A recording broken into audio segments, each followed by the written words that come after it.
आज ही क्लास में स्टार्ट करने जा रहे हैं अपने प्रैक्टिस 26 को। जैसा कि आप सभी को पता है, हम HPSC असिस्टेंट प्रोफेसर हिंदी साहित्य से क्या प्रैक्टिस सीरीज चला रहे हैं, जिसमें क्या है, हमने अपनी काव्य शास्त्र की इकाई करा दी है। अब जो हमारी इकाई चल रही है हिंदी साहित्य का इतिहास, तो इसमें देखिए हमने आपको हिंदी साहित्य का जो काल विभाजन है वो भी करा दिया, हिंदी साहित्य का काल विभाजन। ठीक, इसके साथ ही हमने आपको हिंदी साहित्य की जो महत्वपूर्ण पुस्तकें थी या फिर कह लें इतिहास ग्रंथ थे, उनके विषय में भी कराया। साथ में ही क्या है, हमने आपको आदिकाल है ना, भक्ति काल, आदिकाल, भक्ति काल, रीतिकाल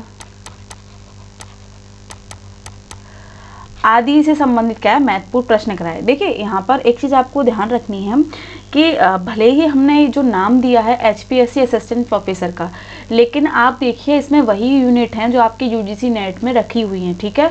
और आप किसी अदर स्टेट का भी अगर असिस्टेंट प्रोफेसर का एग्जाम देते हो तो देखिए आपको काव्य शास्त्र, हिंदी साहित्य का इतिहास, आधुनिक काल, भाषा विज्ञान, है ना, तो ये चीज़ें आपको पढ़नी ही पड़ती हैं। तो आप यहाँ पर कंफ्यूज ना हो कि हमने जो यहाँ पर हेडिंग लगाई है HPSC असिस्टेंट प्रोफेसर की, तो ये सिर्फ HPSC में जो हरियाणा असिस्टेंट प्रोफेसर में जो अभ्यर्थियों ने आवेदन किए हैं सिर्फ वही पढ़ें, है ना। यदि आप किसी अदर स्टेट की भी तैयारी करते हो या अगर आप UGC नेट की भी तैयारी करते हो ना, तो यहाँ से क्या ये क्वेश्चन आपके लिए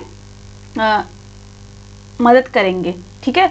क्योंकि ये जो 4-5 यूनिट हैं आपके UGC नेट का ही पूरा सिलेबस है, ठीक है। और अगर आप यूपी में असिस्टेंट प्रोफेसर का आपने आवेदन किया हुआ है तो आप क्लास देख सकते हो, क्योंकि सारा सिलेबस वही है, ठीक है। बस नाम हमने यहाँ पर HPSC असिस्टेंट प्रोफेसर दे दिया। क्यों दे दिया? क्योंकि उस समय क्या है, हरियाणा की जो वैकेंसी निकली थी तब ये सीरीज चलाई गई थी, ठीक है।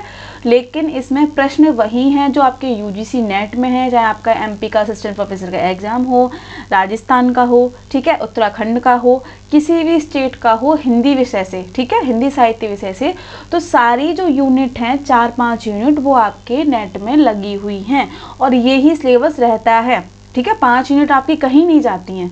तो यदि आप किसी अदर स्टेट से भी असिस्टेंट प्रोफेसर का एग्जाम भरे हैं, यूपी से भरे हैं, या फिर आप UGC नेट की तैयारी कर रहे हैं, तो आप इस सीरीज़ को देख सकते हैं, ठीक है। क्योंकि जो ये सीरीज चलाई जा रही है इसमें क्या है, हम आपको डेली बेसिस पे क्या है 15 क्वेश्चन कराते हैं।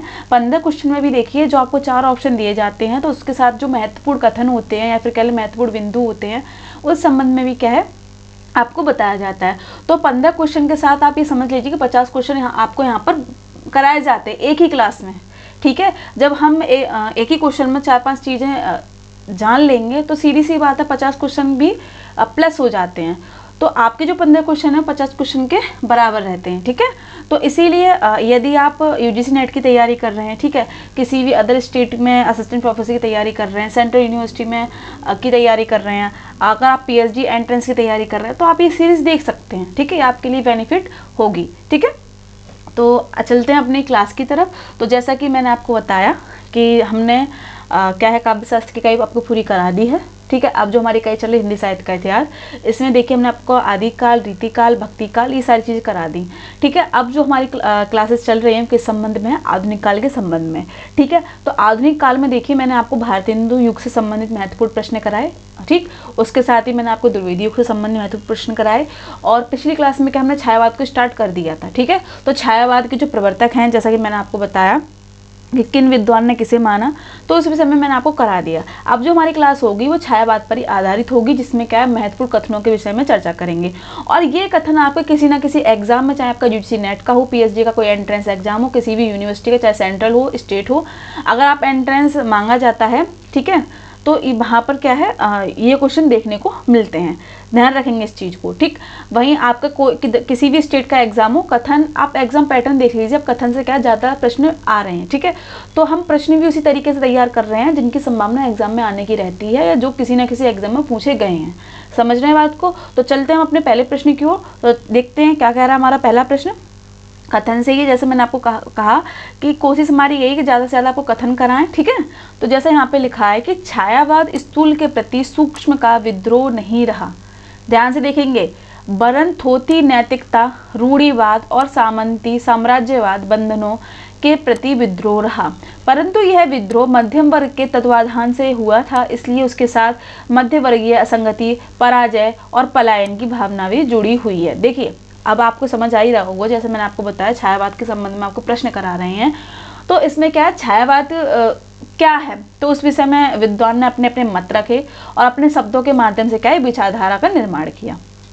ठीक है, तो यहाँ पर जो विद्वान ने कही बात है कि छायावाद, जैसे मैंने आपको पिछली क्लास में कथन कराया था कि छायावाद स्थूल के प्रति सूक्ष्म का विद्रोह है, तो ये कथन किसने कहा था, नगेंद्र ने कहा था। ठीक है, छायावाद स्थूल के प्रति सूक्ष्म का विद्रोह है, ठीक, तो ये किसने कहा, नगेंद्र ने कहा। लेकिन हाँ आप देखिए यहाँ उल्टा है बिल्कुल, कि छायावाद स्थूल के प्रति सूक्ष्म का विद्रोह नहीं रहा, ठीक है, वरन थोती नैतिकता, रूढ़िवाद और सामंती साम्राज्यवादी बंदरों के प्रति विद्रोह। देखिए जैसा मैंने आपको बोला कि साहित्य समाज का आईना होता है, ठीक है, जरूरी ही नहीं कि हर कवि क्या श्रृंगार पर ही लिखे, ठीक है, हर कवि अपने ऊपर ही लिखे, ठीक है, जो समाज में चल रहा होता है, जो गलत चीज़ें होती हैं, जो विसंगतियाँ होती हैं, ठीक है, जो कुप्रथाएं होती हैं, देखिए परंपरा प्रथाओं का निर्माण मनुष्य करता है अपनी ज़रूरत के हिसाब से, ठीक है, समझ रहे हैं, कोई भी परंपरा विकसित होती है, कोई भी प्रथा विकसित होती है, वो मनुष्य के द्वारा ही बनाई जाती है।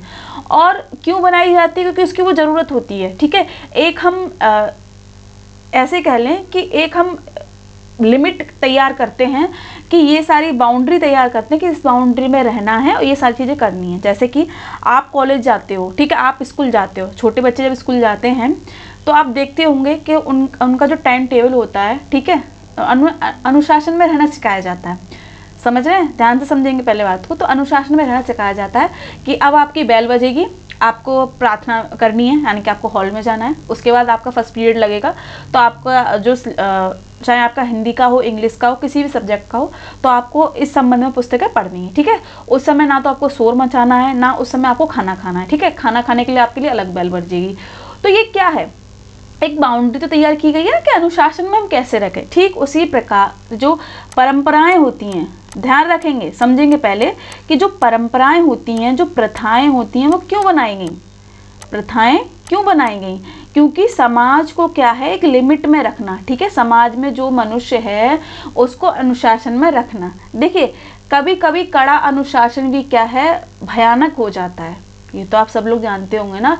यदि किसी चीज़ को हद से ज़्यादा अनुशासित किया जाए, हद से ज़्यादा कंट्रोल में किया जाए, तो वो क्या है, उसके मृत्यु का कारण बन जाता है, ठीक है। ठीक उसी प्रकार कुछ प्रथाएं थीं जो बनाई तो समाज के हित में गई थी, लेकिन जैसे कहते हैं ना, जब परिवर्तन आता है, जब चीज़ें बदलती हैं, तो वो प्रथाएं कहीं ना कहीं क्या है, इंसान को कमज़ोर बना रही थी, है ना।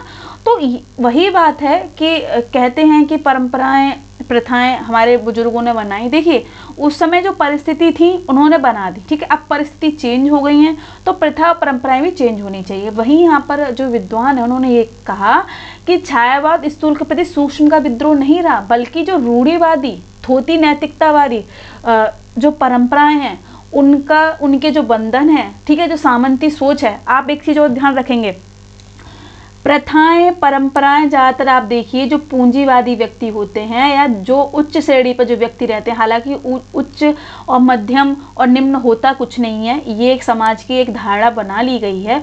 और ये इन्हीं लोगों का एक वो होता है कि क्या कहते हैं, हम जिस पद पर हैं तो हम नहीं चाहते कि हमारा पद दूसरे को मिले। ये आप देखते ही होंगे ना कि हम नहीं चाहते कि हमारा पद दूसरे को मिले, तो वो थोड़ा कड़ापन रखते हैं, ठीक है, कि हाँ जब हमारा परिवार इतना फल फूल रहा है, हमारा परिवार जब इतने उच्च पद पर है, तो दूसरे परिवार को हम आने नहीं देना चाहते, ठीक है। अगर हम कनेक्ट करें अपनी पढ़ाई से, तो क्या आप चाहोगे कि मुझसे ज़्यादा नंबर किसी के आ जाएं, ठीक है। क्या आप बताओगे कि मैं किस तरीके से पढ़ाई करता हूँ, कभी नहीं बताओगे, कोई भी नहीं बताता, ठीक है। आपको सिर्फ थोड़ा बहुत बता देते कि मैंने ऐसे पढ़ाई करी, वैसे पढ़ाई करी, पर जो महत्वपूर्ण बिंदु होते हैं वो आपको कोई नहीं बताएगा। भाई कौन चाहेगा कि आपसे ज़्यादा नंबर कोई ले आए, ठीक है। ठीक उसी प्रकार जो परंपराएं प्रथाएं होती हैं, वो उच्च वर्ग संपन्न वर्ग बनाता है ताकि उसकी सत्ता कायम रहे, ठीक है, लोग उससे दब कर रहे हैं, ठीक। तो आप देखिए यहाँ पर इन्होंने देखिए सामंती सोच को रखा है इन विद्वान ने कि जैसा मैंने आपको बताया, कोई भी परंपरा, कोई भी प्रथा होती है वो मनुष्य द्वारा ही बनाई जाती है, और ज़्यादातर जो परंपराएं प्रथाएं होती हैं वो उच्च वर्ग या उच्च पद पर जो रहते हैं वही लोग बनाते हैं, ठीक है। और वो ऐसा माहौल क्रिएट कर देते हैं जो सामान्य वर्ग होता है या फिर कह लें मध्यम वर्ग होता है उनके अंदर, कि ये सारी चीज़ें ऐसे हैं, और उन्हें फिर धर्म से जोड़ देते हैं। जब कोई, मैंने क्या बोला, जब कोई रचना, जब कोई प्रथा, जब कोई परंपरा धर्म से जोड़ दी जाती है तो उसका कोई विरोध नहीं करता, बल्कि उसमें क्या, अंधविश्वास करना स्टार्ट कर देते हैं। समझ रहे हैं बात को? अंधविश्वास करना स्टार्ट कर देते हैं। तो ये सारी जो परंपराएं प्रथाएं होती हैं वो सामंती सोच का निर्माण होती हैं, ताकि हमारा वर्चस्व समाज पर बना रहे और ये लोग हमसे आगे ना निकले, हमसे तर्क वितर्क ना करें। आप देखिए, आप तर्क वितर्क करेंगे तो लोग क्या है, आपको नास्तिक के नाम से कहने लगेंगे। क्यों कहने लगेंगे? क्योंकि इन्होंने सारी चीज़ धर्म से जोड़ दी हैं।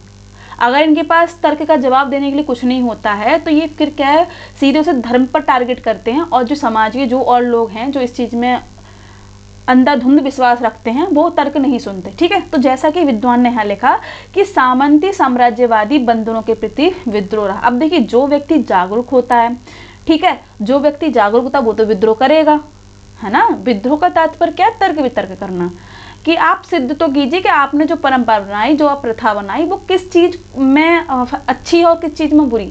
देखिए, अगर चीज़ आपका नाश करने पर आतुर है तो उसे छोड़ देना ही बेहतर होगा, ठीक है। अगर किसी परंपरा, कोई परंपरा आपको आगे बढ़ा रही है तो उसका सम्मान भी करना चाहिए। दो चीज़ें हैं, अच्छी चीज़ भी है, बुरी चीज़ भी है, ठीक है। जब कोई आपको मृत्यु के कगार पर ले जा रही है, उस चीज़ को छोड़ दीजिए, ठीक है। जो कोई आपको आगे बढ़ा रही है, परंपरा हो गई, ठीक है, तो उसका साथ देना चाहिए, उसका सम्मान करना चाहिए, ठीक है। तो यहाँ पर क्या है, जो रामविलास शर्मा हैं उन्होंने क्या लाइन बोली कि छायावाद क्या है, स्थूल का सूक्ष्म प्रति विद्रोह नहीं रहा, अपितु जो थोती नैतिकता है, यानी कि जो दिखावा है, जो विकृत परंपराएं हैं, प्रथाएं हैं, जो मनुष्य का हनन करती हैं, उनके अधिकारों का हनन करती हैं, उनके अस्तित्व का हनन करती हैं, वो उसका विद्रोह है। तो वो किसमें दिखाया है? छायावाद में, ठीक है। अब देखिए, इन्होंने फिर दूसरी लाइन भी जोड़ी, परंतु ये विद्रोह मध्यम वर्ग के तत्वाधान से हुआ। देखिए, कोई भी तर्क वितर्क, कोई भी क्रांति हुई है कभी उच्च वर्ग ने नहीं की है। ध्यान रखेंगे, उच्च वर्ग ने कभी नहीं की है। क्यों नहीं की है भाई? क्यों? कौन अपना नुकसान चाहेगा? दूसरी बात, एक पॉइंट आप ये भी ध्यान रखेंगे कि काफ़ी ऐसे विद्वान हुए, जागरूक हुए, जब वो देखते थे कि हमारे लोगों द्वारा ही अपने लोगों पर अत्याचार हो रहा है। और क्यों हो रहा है? क्योंकि उनके पास ना तो सत्ता है ना शक्ति है, ठीक है। तो उनका बहुत शोषण हो रहा है। तो उसमें देखिए, ऐसे कई विद्वान निकले, जैसे राजा राम मोहन राय निकले, है ना। वो थे तो उच्च वर्ग से ही, लेकिन जब उन्होंने देखा सती प्रथा, जबरदस्ती क्या है, स्त्रियों को जलाया जा रहा है, तो बहुत सारी चीज़ों में विकृति लगी, उन्होंने इसका विरोध भी किया, है ना। तो दो चीज़ें यहाँ पे देखने को मिलती हैं। तो वही बात मैं कह रही हूँ, जो जागरूक है इंसान, ठीक है, वो कभी गलत होते नहीं देख सकता। वो तर्क वितर्क करेगा, वो उस चीज़ को समाप्त करने की कोशिश करेगा। लेकिन जिन परंपराओं, जिन प्रथाओं से, ठीक है, जो लोग फलीभूत हो रहे हैं, ठीक है, जिनका कारोबार आगे बढ़ रहा है, भाई वो तो उसे कभी नहीं जाने देंगे। क्यों जाने देंगे भाई? इन्हीं से तो उनका घर चल रहा है। चाहे इंसान मर जाए, कट जाए, इन्हें कुछ नहीं जाता। समझ रहे हैं आप बात को? और ये आप वर्तमान में देख भी रहे होंगे। बस ये है कि जागरूकता, शिक्षित होइए, जागरूक होइए और अपने अधिकारों के प्रति सजग रहिए। वही बात क्या है, जो जागरूक व्यक्ति है, विद्वान है, वही बात उन्होंने कही है कि छायावाद क्या है, स्थूल के प्रति सूक्ष्म विद्रोह नहीं है। जो कह लें थोती नैतिकता, परंपराएं, सामंती सोच ने जो परंपराएं क्रिएट करी हुई हैं, ठीक है, जो रूढ़िवादिता बनाई हुई है और जिसे धर्म से जोड़ दिया है, ठीक है, वो कैसे मनुष्य का हनन कर रही हैं, तो वो इसका विरोध करता है। अब जो ये विरोध कर रहा है वो कौन कर रहा है? मध्यम वर्ग के लोगों ने स्टार्ट किया। भाई, जिसके ऊपर गाज गिरेगी, जो पीड़ित होगा वही तो विद्रोह करेगा। ये भी तो बात है ना। जिसको दिक्कत हो रही वही तो आवाज़ उठाएगा। लेकिन देखिए, यहाँ एक लाइन और जोड़ दी, इसलिए उसके साथ अब देखिए, मध्यम वर्ग में या फिर कह रहे हैं निम्न वर्ग में जो असंगतियाँ थीं, ठीक है, पराजय और पलायन की भावना भी जुड़ी हुई है। देखिए, जैसे मैंने आपको कहा कि अगर आपके पास सत्ता शक्ति है, ठीक है, आप कोई भी चीज़ कर सकते हो, ठीक, आप गलत भी बोल रहे होगे, वो भी सब लोग सही मानेंगे, ठीक है।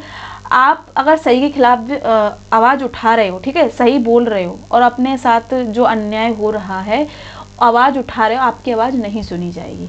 ठीक, तो ऐसे कई विद्वान हुए, ऐसे कई क्रांतिकारी हुए जिन्होंने आवाज़ उठाई, लेकिन अंत में क्या है, उन्हें ये सारी चीज़ें छोड़नी पड़ी, पलायन करना पड़ा इन चीज़ों से।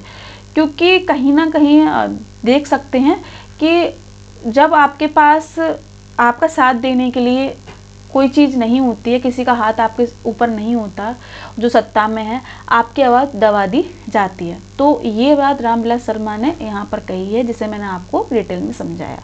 समझ रहे हैं? और ये चीज़ आप देखिए, जागरूक होने का मतलब, शिक्षित होने का मतलब ये नहीं कि आपने किताबी ज्ञान ले लिया बहुत है। ठीक है, जागरूकता आपके सोच पर होनी चाहिए, है ना, कि आप किस तरीके से सोचते हैं। समझ रहे हैं? तो ये जो कथन है किसने कहा है? रामविलास शर्मा ने कहा। ठीक है, चलते हैं अपने अगले प्रश्न की ओर।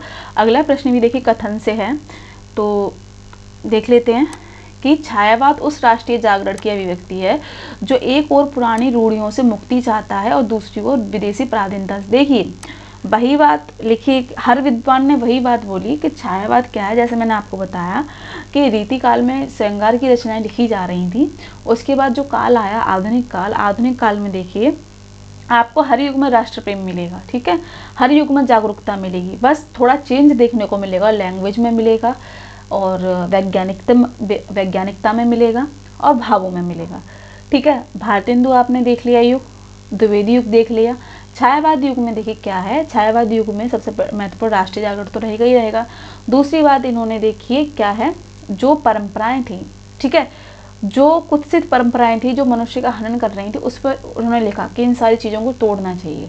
ठीक, और किस तरीके से शोषण हो रहा है, तो ये सारी चीज़ें क्या इन विद्वानों ने लिखी। ठीक है, इसके साथ ही इन्होंने श्रृंगार, अब देखिए श्रृंगार में जो इन्होंने वर्णन किया प्रकृति से जोड़ करके आया, प्रकृति की सुंदरता नहीं, प्रकृति प्रेम को दर्शाया है। ध्यान रखेंगे आप चीज़ को। ठीक है, अब देख लेते हैं अपने कथन को कि छायावाद उस राष्ट्रीय जागरण की अभिव्यक्ति है जो एक और पुरानी रूढ़ियों से मुक्ति चाहता है, बिल्कुल, दूसरी और विदेशी पराधीनता, जैसा उस समय पृष्ठभूमि थी, ब्रिटिश सरकार का शासन था, तो जो वहाँ विदेशी जो वस्तुएं थी, ठीक है, हर चीज़ विदेशी ही मिल रही थी, तो उसका क्या है, इन लोगों ने विरोध किया कि छायावाद एक ऐसा राष्ट्रीय जागरण है जो क्या है, कुत्सित परंपराओं से भी मुक्ति चाहता है, प्लस जो हमारे ऊपर शासन कर रहे हैं। देखिए जब आप किसी के कैद में होते हो ना, तो आप कुछ नहीं कर सकते, है ना। स्वतंत्रता सबको प्यारी होती है, चाहे जानवर हो चाहे मनुष्य हो। आप स्वतंत्र हो किसी भी चीज़ करने के लिए, तो आप में एक अलग खुशी होगी। अगर आप किसी के अंडर में हो तो आप बाध्य हो, आप अपने मन से कुछ नहीं कर सकते, आपको वो चीज़ अच्छी नहीं लग रही है लेकिन वो आपको करनी पड़ेगी। ठीक है, अब जैसे ब्रिटिश सरकार का यहाँ पर शासन था इंडिया पर उस समय, तो देखिए ये यहाँ पर किस तरीके से काम करवाते थे, कारखानों में काम करवाते थे, जबरदस्ती, वो नहीं करना चाहता फिर भी करवाते थे, और नहीं करते थे तो उन्हें मारा जाता था, पीटा जाता था, बहुत अत्यधिक शोषण देखने को मिलता था। तो ये सारी चीज़ें, तो ये कथन किसने कहा है? नामवर सिंह ने। देखिए याद रखेंगे, कथन महत्वपूर्ण है, मैं इसलिए आपको बार बार कथन करा रही हूँ और बार बार इसलिए समझा रही हूँ ताकि आपको डिफरेंस याद रहे। ठीक है, क्योंकि कथन से प्रश्न लगते ही लगते हैं। ठीक है, चलते अपने अगले प्रश्न की ओर। तो अगला प्रश्न देखिए, महत्वपूर्ण प्रश्न है, ये कथन से ही संबंधित है कि छायावाद शब्द का प्रयोग दो अर्थों में समझना चाहिए। ठीक, एक तो है रहस्यवाद के अर्थ में, जहाँ इसका संबंध काव्य वस्तु से है, अर्थात जहाँ कवि उस अनंत और अज्ञात प्रियतम को आलंबन बनाकर अत्यंत चित्रमयी भाषा में प्रेम की अनेक प्रकार की व्यंजना करता है। दूसरा क्या है, इन्होंने लिया है कि दूसरा प्रयोग काव्य शैली या पद्धति विशेष के व्यापक अर्थ में है। अब देखिए यहाँ पर क्या है, रामचंद्र शुक्ल जी का ये कथन है। रामचंद्र शुक्ल ने, देखिए जहाँ आपने पहले दो कथन देखे उसमें आपने देखा कि रामविलास शर्मा और नामवर सिंह ने राष्ट्र प्रेम से जोड़ दिया है। ठीक है, राष्ट्र प्रेम से, जागरूकता से जोड़ा है। वहीं आप डिफरेंस देखिए अब कि जो रामचंद्र शुक्ल हैं, कहने को तो बड़े आलोचक हैं लेकिन इन्होंने अपनी एक अलग अवधारणा प्रस्तुत करी। अब भाई देखिए सबका अपनी विचारधारा होती है, सबका अपना सोच होती है, तो उसी हिसाब से इन्होंने दे दी। अब इन्होंने क्या बोला है कि छायावाद को दो अर्थों में समझना चाहिए। पहला क्या, पहला तो ये कि उसमें देखिए रहस्यवाद देखने को मिलता है। अगर आपसे पूछा जाए कि छायावाद में ऐसे कौन सी कवित्री हैं जो रहस्यवाद को प्रदर्शित करती हैं, तो एकमात्र कवित्री हैं महादेवी वर्मा। ठीक है, क्योंकि जब आप उनकी रचनाएं पढ़ोगी तो उन्होंने क्या है, जो भी संबोधन किया है वो अज्ञात प्रियतम के प्रति किया है। ठीक है, तो उनका जो प्रेम है, उनका जो स्नेह है, तो ये सारी चीज़ें देखने को मिलती हैं। तो वही रामचंद्र शुक्ल ने कहा कि पहले शब्द में तो छायावाद क्या है, रहस्यवाद, यानी कि छायावाद में क्या दिखता है, रहस्य दिखता है, ठीक है। और रहस्य में देखिए जो प्रेम की अभिव्यक्ति हुई है वो कैसी हुई है, अज्ञात प्रियतम के लिए। यहाँ पर बताया नहीं गया है कि वो प्रियतम है कौन, ईश्वर भी हो सकता है, कोई व्यक्ति भी, ठीक है। तो ये सारी चीज़ें क्या है, रहस्य बनी हुई हैं। दूसरा इन्होंने बोला कि दूसरा छायावाद में अगर अर्थ देखें, दूसरा है शैली या पद्धति। तो जैसा मैंने आपको बोला कि भारतीय युग में जो भाषा थी ब्रज भाषा, ठीक है, और द्विवेदी युग में खड़ी बोली का प्रादुर्भाव हो गया। हालांकि प्रादुर्भाव पहले भी था, लेकिन एक कह लेना मानकी रूप जो देखने को मिला वो कब मिला, द्विवेदी युग में। वही देखिए छायावाद में भी क्या है, कई शैलियों का विकास हुआ, कई बिंबों का विकास हुआ और कई पद्धतियाँ देखने को मिली। तो ये कथन किसने कहा है, रामचंद्र शुक्ल ने कहा, जैसा मैंने अभी आपको बता ही दिया, ठीक है, ध्यान रखेंगे। चलते अपने अगले प्रश्न की ओर। तो अगला प्रश्न देखिए कथन से संबंधित है। अब देखिए क्या बोल रहा है ये कथन कि वह, यानी कि छायावाद, संबोधित किसे किया है, छायावाद को, कि छायावाद मूलतः शक्ति काव्य है, पुनर्जागरण चेतना का व्यापक और सूक्ष्म रूप है। देखिए यहाँ पर जो राम स्वरूप चतुर्वेदी हैं उन्होंने क्या लाइन बोली है कि जो छायावाद है वो क्या है, पुनर्जागरण का काव्य है, ठीक है, जो क्या दिखाता है, चेतना, ठीक है, आपकी जो जागरूकता है उसके रूप को दर्शाता है और अपनी अर्थ प्रक्रिया में मानव व्यक्तित्व और गहरे स्तरों पर समृद्ध करता है। अब देखिए मैंने आपको क्या बोला कि ज़रूरी नहीं जो व्यक्ति शिक्षित है वो जागरूक होगा, है ना, वो दकियानुसी सोच उसके अंदर विकसित है। और ये आप आजकल देख भी रहे होगे, आजकल क्या अपने आसपास भी देखते होगे, और आप ऐसे व्यक्ति भी देखते होगे जो इतना अधिक नहीं पढ़ पाया या फिर परिस्थिति उस हिसाब से नहीं रही तो उनकी पढ़ाई छूट गई, पर उनकी सोच देखिए, है ना, और उनकी समझ देखिए वो कितने जागरूक हैं। तो यही बात बोली है इन्होंने कि छायावाद मूलतः शक्ति काव्य है। शक्ति काव्य से तात्पर्य क्या है कि शक्ति क्या है, देखिए जब आप में आपका मानसिक विकास अच्छा होगा, ठीक है, आप तर्क वितर्क अच्छे से कर सकते हो, ठीक है। अब तर्क वितर्क का तात्पर्य ये नहीं कि आप किसी से अभद्र भाषा का प्रयोग करो, अभद्र भाषा नहीं बोलनी है, लॉजिकली हमें बात करनी है, तर्क निकालना, हमारी चेतना विकसित होनी चाहिए, है ना। जब हमारी मस्तिष्क चेतनाशील होगा तभी तो, एक कहते हैं ना शक्ति का, तभी तो हम दूसरे प्रभाव छोड़ पाएंगे, ठीक है। हम वैसे ही किसी के विरोध करने लगे, हमारी बात में ही कोई तर्क ही नहीं है, तो कौन हमें सपोर्ट करेगा, कौन हमारा अनुयायी बनेगा, कोई नहीं बनेगा, है ना। तो चेतना का होना बहुत आवश्यक है। तो वही बात इन्होंने बोली कि छायावाद शक्ति काव्य है जिसमें पुनर्जागरण, चेतना का व्यापक और सूक्ष्म रूप देखने को मिलता है। साथ में ही क्या है, मानव व्यक्तित्व के गहरे जो स्तर हैं उनको किस प्रकार से समृद्ध किया जाए, है ना। तो ये सारी चीज़ें क्या हैं, हमें छायावाद में देखने को मिलती हैं, ठीक। तो ये कथन किसने कहा है आपको, रामस्वरूप चतुर्वेदी ने, याद रखेंगे कथन को आप। चलते अपने अगले प्रश्न की ओर। तो अगला प्रश्न महत्वपूर्ण है, उपनाम से है। तो इसमें क्या बोला है कि झारखंडी किस कवि का उपनाम है, महत्वपूर्ण, झारखंडी किस कवि का उपनाम है, जयशंकर प्रसाद, सुमित्रानंदन पंत, सूर्यकांत त्रिपाठी शर्मा, या फिर सूर्यकांत त्रिपाठी या फिर बालकृष्ण शर्मा। तो देखिए झारखंडी किस कवि का उपनाम है, तो किसका है ये, जयशंकर प्रसाद का। याद रखेंगे झारखंडी, देखिए इनका उपनाम है झारखंडी, इसके साथ ही इनका एक और नाम है कलाधर, ठीक है।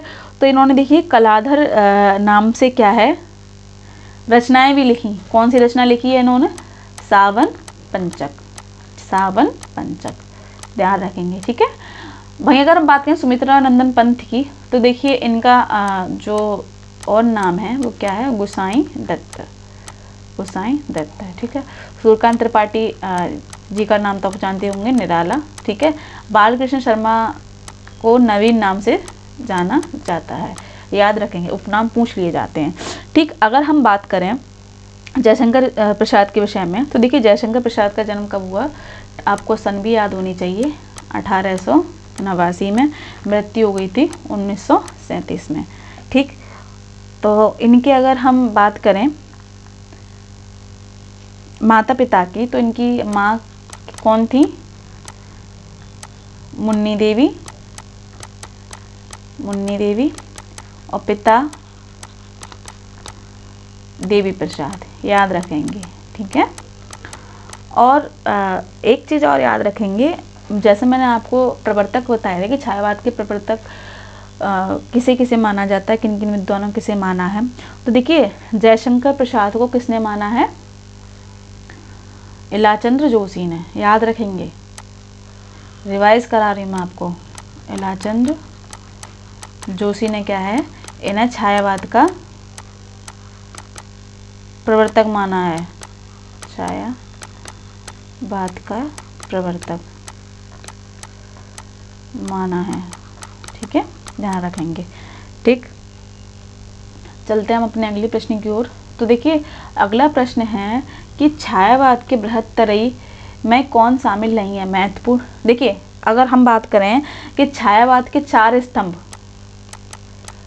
स्तंभ कौन कौन हैं, सबसे पहले तो हो जाएंगे प्रसाद, जयशंकर प्रसाद, फिर हैं दूसरे हैं पंत, तीसरे नंबर पे है निराला और महादेवी वर्मा। याद रखेंगे, ये तो हो गए हमारे छायावाद के चार स्तंभ। अब देखिए इनको उपनाम भी देख लें। उपनाम हालांकि मैंने आपको बताया, लेकिन देखिए अगर पूछा जाए कि ब्रह्मा किसे बोला जाता, तो जयशंकर प्रसाद को छायावाद का ब्रह्मा बोला जाता है। ठीक है, ब्रह्मा। और पंत को विष्णु, प्रश्न बनते हैं। ठीक है, निराला को महेश। ठीक है, और सरस्वती किसे बोला जाता है, महादेवी वर्मा को। तो आप ये चीज़ें याद रखेंगे। ठीक, अब देखिए प्रश्न क्या है कि छायावाद की बृहत्तरई में कौन शामिल नहीं है। देखिए ये तो मैंने आपको बताया चार स्तंभ, यानी कि आधार जो छायावाद है उसके चतुष्ट कवि, तो ये हो गए। अब बृहत्तरई में कौन शामिल नहीं है, तो जयशंकर प्रसाद, पंत, निराला, रामकुमार वर्मा। तो कौन शामिल नहीं है, रामकुमार वर्मा। बृहत्तरई में सिर्फ क्या ये 3 लोग ही शामिल हैं, महादेवी वर्मा नहीं है इसमें। ठीक है, चतुष्टय में तो हैं, ध्यान रखेंगे। बृहत्तरई और लघुतरई, छायावाद को 2 पार्ट में डिवाइड किया है, बृहत्तरई, लघुतरई। तो बृहत्तरई में है जयशंकर प्रसाद, पंत, निराला। वहीं अगर लघुतरई की हम बात करें तो आगे प्रश्न इस पर देखने को मिलेगा। तो चलते अपने प्रश्न की तरफ। अब देखिए जैसा मैंने बोला ये अगला प्रश्न इसी संबंध में है। तो छायावाद के लघुतरई में कौन है, तो देखिए महादेवी वर्मा है, रामकुमार वर्मा है और भगवती चरण वर्मा। ये क्या है, छायावाद के लघुतरई हैं। याद रखेंगे, प्रश्न पूछा जाता है। ठीक है, तो याद रखेंगे।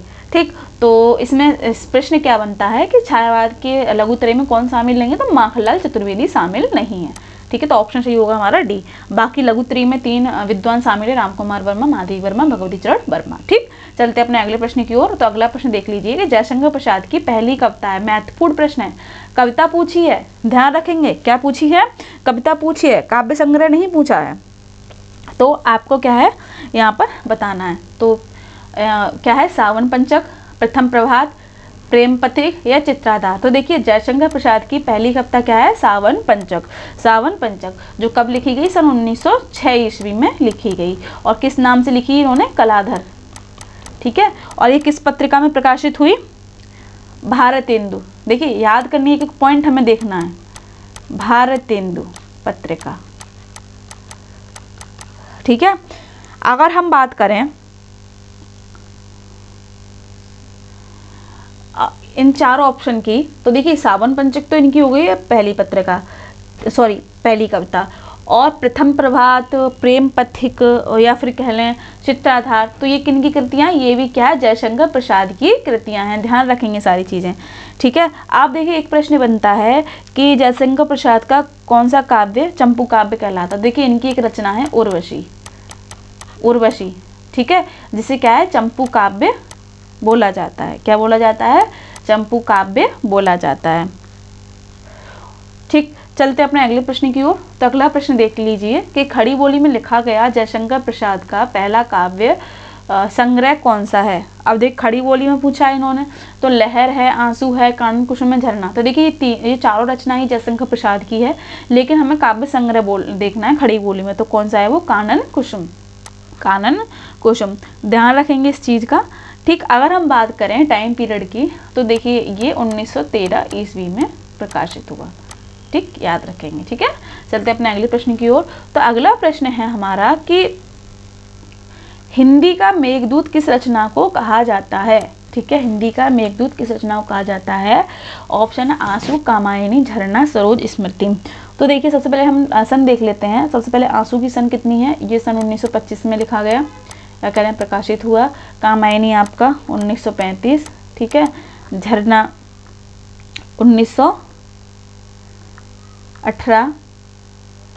1918 ईस्वी। और सरोज स्मृति ये किसकी है, ये निराला की है, याद रखेंगे, ठीक है। ये निराला की है, आप यहाँ पर कंफ्यूज नहीं होंगे कि सरोज स्मृति जयशंकर प्रसाद की समझें, ठीक है। सरोज स्मृति किसकी है, निराला की है। तो अगर हम इसकी बात करें, इसका प्रकाशन वर्ष क्या है सरोज स्मृति का, तो 1935 ईस्वी, ठीक। प्रश्न क्या है कि हिंदी का मेघदूत किस रचना को कहा जाता है। तो हिंदी का जो मेघदूत है वो किसे कहा जाता है, आंसू को कहा जाता है। अब देखिए इसमें कितने छंदों, ये कितने छंदों में लिखी गई, तो छंद भी याद रखेंगे, छंद 133, ठीक है। ये कैसी रचना है, विरह प्रधान, विरह प्रधान काव्य कृति है, काव्य कृति है, ठीक है। इसीलिए से हिंदी का मेघदूत कहा जाता है, ठीक है। एक चीज आप यहाँ ये चीज याद रखेंगे। वहीं देखिए कुछ लोग सरोज स्मृति में कंफ्यूज होंगे। जो सरोज स्मृति है वो आपका हिंदी का पहला शोक गीत है, शोक गीत है ये, ठीक है, हिंदी का पहला शोक गीत। तो कंफ्यूज आपको नहीं होना है, ध्यान रख रहे हैं बात, ठीक है। चलते हैं अपने अगले प्रश्न की ओर। तो अगला प्रश्न है कि समरसतावाद और आनंदवाद का संबंध किस कवि से है। महत्वपूर्ण कि समरसतावाद और आनंदवाद का संबंध किस कवि से है, या फिर ये कह लें कि समरसतावाद और आनंदवाद से कौन प्रभावित है, तो जयशंकर प्रसाद प्रभावित हैं, ठीक है। यदि हम पंथ की बात करें, ये प्रश्न बनता है कि ये अरविंद दर्शन से प्रभावित हैं, ठीक है। इनकी रचना इसी संबंध की स्वर्ण धुली, स्वर्ण किरण, तो इसमें क्या अरविंद दर्शन के दर्शन होते हैं, ठीक है।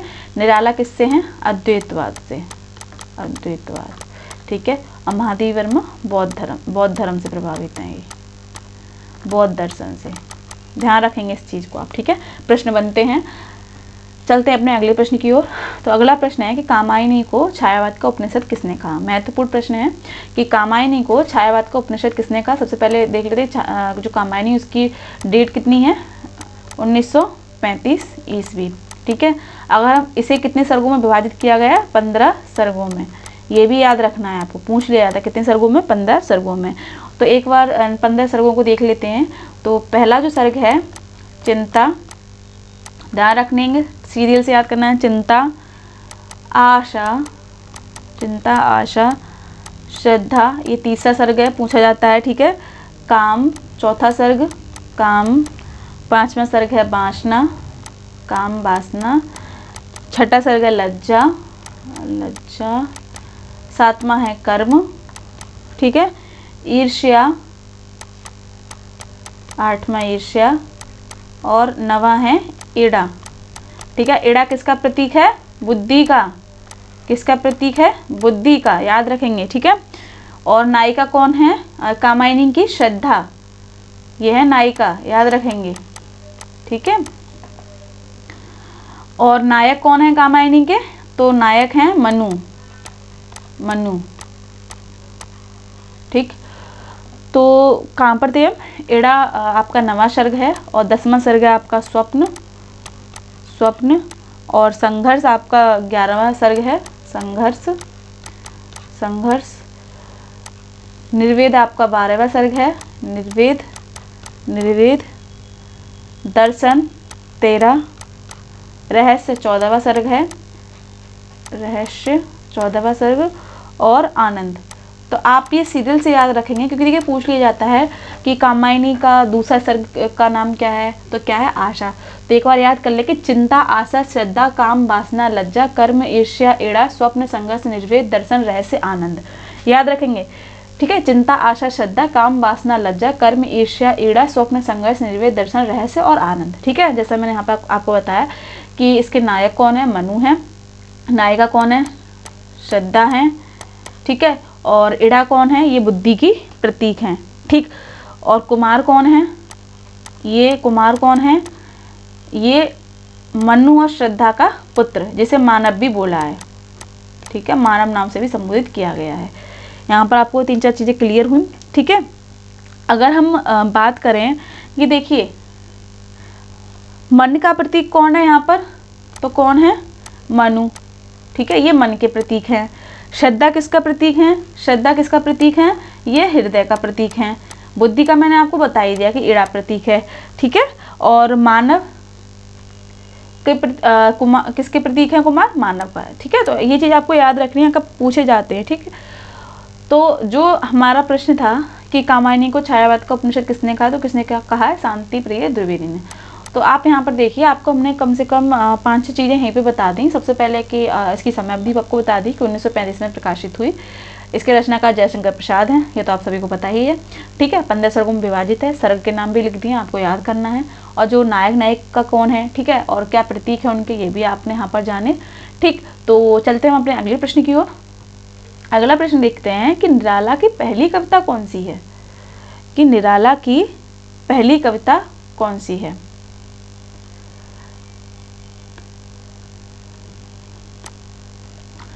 ऑप्शन है जूही की कली, अनामिका, परिमल, सांदे, काकली, ठीक है। तो इसमें कविता पूछी है निराला की, तो निराला की पहली कविता है जूही की कली। देखिए ये वही जूही की कली है जिसको प्रकाशित करने से क्या है, महावीर प्रसाद द्विवेदी ने मना कर दिया। लेकिन क्यों मना कर दिया, क्योंकि उन्होंने ये कहा था कि इन्होंने अश्लीलता दिखाई हुई है, ठीक है। तो फिर क्या हुआ कि जो निराला थे उन्होंने इसे प्रकाशित करवाया किसी और पत्रिका में, और सबसे ज़्यादा ख्याति भी देखिए इसी कारण निराला को प्राप्त हुई, ठीक है। ये श्रृंगारिक कविता है, ध्यान रखेंगे, ये श्रृंगारिक कविता है, ठीक। अगर हम बात करें कि जो जूही की कली, पहली बात तो यही, ये पहली कविता है। अभी किस काव्य संग्रह में देखने को मिलती है, तो ये परिमल काव्य संग्रह में, ध्यान रखेंगे। देखिए पहले तो ये स्वतंत्र रूप में लिखी गई, स्वतंत्र रूप में, लेकिन फिर इससे क्या है, इन्होंने अपने काव्य संग्रह में समाहित कर लिया। अब देखिए जो हमारा अगला प्रश्न यहाँ से बनेगा कि अगर पूछा जाए कि निराला का पहला काव्य संग्रह, पहला काव्य संग्रह, तो क्या है, अनामिका, याद रखेंगे, भूलना नहीं है, क्या है, काव्य संग्रह अनामिका, ठीक है। तो यहाँ पर एक चीज़ आपको याद रखनी है, परिमल, अगर हम अनामिका के टाइम की बात करें, किस समय अवधि में लिखी गई है, फिर प्रकाशित कब हुई, तो देखिए 1923 में क्या है, प्रकाशित हुई, ठीक है। अगर हम परिमल की बात करें तो ये देखिए ये 1930 में प्रकाशित हुई, इनकी जो रचना है, ठीक है। सांदे काकली महत्वपूर्ण रचना इसलिए हो जाती है क्योंकि ये इनका अंतिम संग्रह है, अंतिम संग्रह है किनका, निराला का, ठीक है, अंतिम संग्रह है। अगर हम इनकी प्रकाशन की बात करें तो 1969 में क्या है, ये प्रकाशित हुई। अगर हम बात करें कि अंतिम कविता, प्रश्न देखिए कि इनकी अंतिम कविता कौन सी है, अंतिम कविता कौन सी है, तो यहाँ आपको बताना है कि पत्रोत्कंठित जीवन का विष बुझा हुआ, नाम लिख लेते हैं, याद रखनी है कि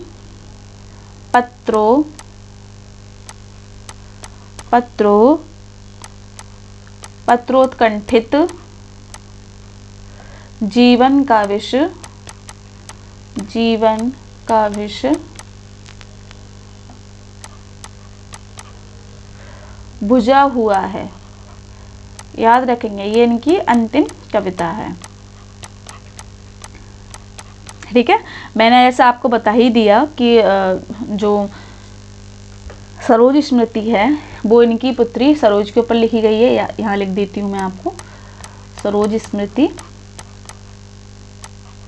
इनकी पुत्री किसके ऊपर है, सरोज के ऊपर।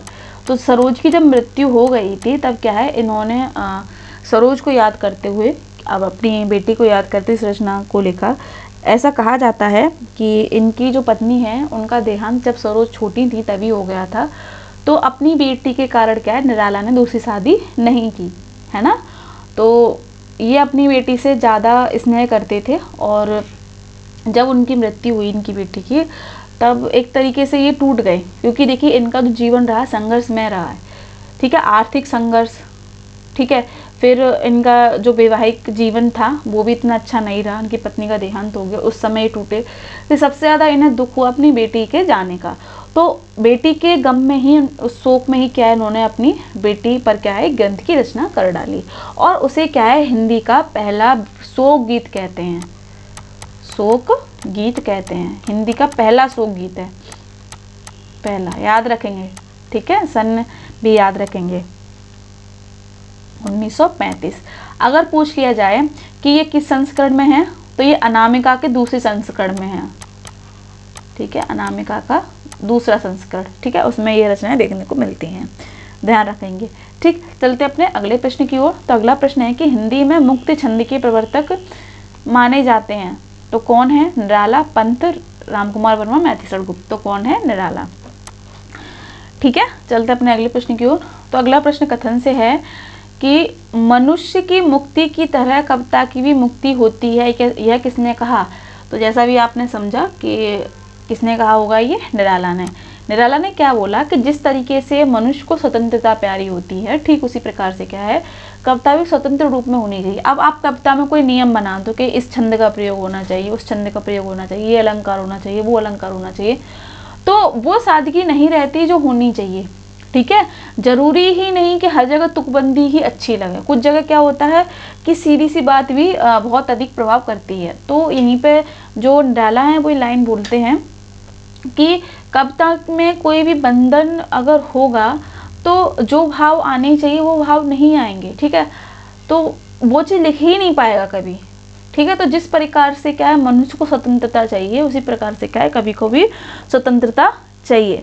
तो कुछ आलोचक हुए जिन्होंने क्या है मुक्त छंद को, ऐसा नहीं है कि इन्होंने लाइन बोल दी ऐसे, तो देखिए आलोचना करने वाले भी बहुत होते हैं। तो कुछ लोगों ने क्या है मुक्त छंद को क्या है रबर छंद भी कहा, रबर छंद याद रखेंगे, रबर छंद भी कहा, कैचुआ छंद भी कहा। ठीक है, तो ये सारी चीज़ें हैं। तो आज ही क्लास में क्या है हमने आपको छायावाद के संबंध में महत्वपूर्ण प्रश्न कराए। आगे भी क्या है हमारी जो क्लास होगी छायावाद पर ही आधारित होगी, क्योंकि देखिए छायावाद में जो कवि हैं चारों कवि महत्वपूर्ण हैं और उन पर देखिए प्रश्न देखने को मिलते ही मिलते हैं। कभी कभी पूछ लिया जाता है, चारों कवियों की में से रचनाएं रख दी जाती हैं और फिर उनमें से पूछा जाता है कि इसमें से पहली रचना किस कवि की कौन सी है ना। तो आप देखिए कुछ रचनाएं हमें सेम सी लगती हैं, लेकिन ऐसा नहीं होता, इसके लिए हमें रिविज़न करने की आवश्यकता है। तो इसीलिए क्या है हम आपको ये सारी चीज़ें करा रहे हैं और प्रश्न भी हम वही रख रहे हैं जो एग्ज़ाम में आने की संभावना है और जो किसी ना किसी एग्ज़ाम में आपके पूछे गए हैं। ठीक है, तो आज की क्लास में हमने छायावाद को जाना। यदि आपको इस क्लास में कुछ भी समझ में नहीं आया हो या कोई चीज़ छूट गई हो तो आप उसे बता सकते हैं। ठीक है, बाकी का तो हम कल की क्लास में कंप्लीट करेंगे ही, जो चीज़ इसमें छूटी हुई है, जो कवियों में से एक आध दो चीज़ें छूट गई हैं। ठीक है, तो अगली क्लास में हम उनको कंप्लीट कर लेंगे। तो बने रहें अपने चैनल के साथ। बहुत बहुत धन्यवाद।